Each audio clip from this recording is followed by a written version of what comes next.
বাজার নিয়ন্ত্রণে বিভিন্ন দেশ থেকে 10 লাখ টন চাল ও গম আমদানি করবে সরকার, যার প্রতি কেজিতে খরচ পড়বে প্রায় 7 টাকা। দুপুরে সচিবালয়ে খাদ্য পরিধান ও পরিকল্পনা কমিটির বৈঠক শেষে একথা জানান খাদ্য উপদেষ্টা। 10 লাখ টন চাল গমের মধ্যে মিয়ানমার থেকে 22,000 টন চাল এসে পৌঁছেছে। পর্যায়ক্রমে আন্তর্জাতিক দরপত্রের মাধ্যমে ভারত, পাকিস্তান, ভিয়েতনাম থেকেও চাল আনা হবে।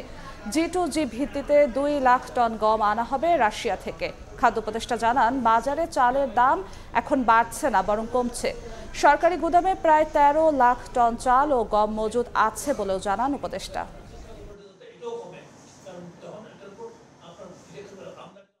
মায়ানমার থেকে 1 লক্ষ টন চালের জন্য আমরা চুক্তি হয়েছে, তার মধ্যে 22,000 টন চাল অলরেডি চট্টগ্রাম বন্দরে গেছে।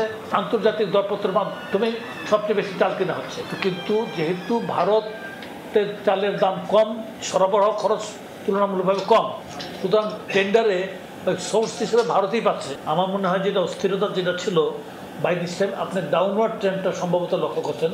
মোটা যে চালটা, স্বর্ণা বা গুটি স্বর্ণা চালটা 52 টাকাতেই হয় এবং ক্রমান্বয়ে এটা কমে আসছে।